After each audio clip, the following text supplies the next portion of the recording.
नमस्कार, मी संयोगिता आणि महाराष्ट्र न्यूजमध्ये आपल्या सगळ्यांचे स्वागत। खेड तालुक्याच्या पश्चिम भागात गेल्या 24 तासांपासून मुसळधार पावसानं अक्षरशः धुमाकूळ घातलाय। संततधार पावसामुळे नद्या आणि ओढे दुथडी भरून वाहत असून अनेक पुलांवरून पाणी वाहत आहे। काही गावांचा संपर्क तात्पुरता खंडित झालाय। प्रशासनाने नागरिकांना विनाकारण घराबाहेर न पडण्याचं आणि सुरक्षित ठिकाणी राहण्याचं आवाहन केलं। खेड तालुक्यातील अवधर गावात झालेल्या अतिवृष्टीमुळे अनेक ठिकाणी पाणी साचलं असून एका गोठ्यातही पावसाचं पाणी शिरलंय। त्यामुळे जनावरांचे मोठे हाल झाले असून पशुपालकांचं आर्थिक नुकसान झालंय। स्थानिक नागरिकांकडून जनावरांना सुरक्षित ठिकाणी हलवण्याचे प्रयत्न सुरू आहेत।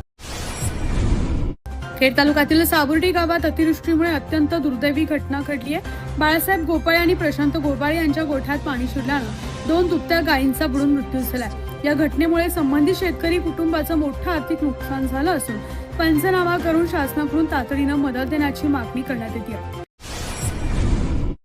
खेड तालुक्यातील अतिवृष्टीमुळे निर्माण झालेल्या गंभीर परिस्थितीची दखल घेत आमदार बाबाजी काळे यांनी विधानसभेत हा मुद्दा उपस्थित केलाय।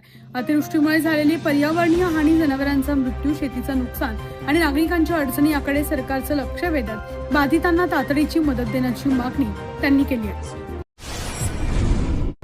खेड तालुक्याच्या पश्चिम भागात ढगफुटी सदृश्य पावसामुळे शेतकऱ्यांचं मोठ्या प्रमाणावर नुकसान झालंय। भातासह विविध पिके पाण्याखाली गेली असून अनेक शेतांमध्ये चिखल आणि गाळ साचलाय। शेतकऱ्यांनी शासनाने तातडीनं पंचनामा करून आर्थिक मदत जाहीर करावी अशी मागणी केली आहे। खेड तालुक्यातील विरामा गावातील साकव पुलावरून पावसाचं पाणी वाहू लागल्यानं काही काळ वाहतूक पूर्णपणे ठप्प झाली होती। पुलावरून पाण्याचा वेग वाढल्यानं नागरिकांना मोठा धोका निर्माण झाला। पाण्याची पातळी कमी झाल्यानंतरच वाहतूक पूर्ववत करण्यात आली आहे। खेड तालुक्यातील नायफड परिसरात मुसळधार पावसामुळे सुतारवण तुटल्याची माहिती ग्रामपंचायत सदस्य रोहिदास भाईक यांनी दिली आहे। या घटनेमुळे परिसरातील नागरिकांची गैरसोय झाली असून प्रशासनाने तातडीनं दुरुस्तीची कामं हाती घ्यावीत अशी मागणी स्थानिकांकडून करण्यात येते। आपल्या भागातील महत्त्वपूर्ण बातम्या पाहण्यासाठी आजच आमच्या चॅनलला सबस्क्राइब करा आणि बेल आयकॉन प्रेस करा। आणि तुम्ही जर आमच्या बातम्या फेसबुकवर पाहत असाल तर आजच आमच्या फेसबुक पेजला लाईक, शेअर आणि फॉलो करा।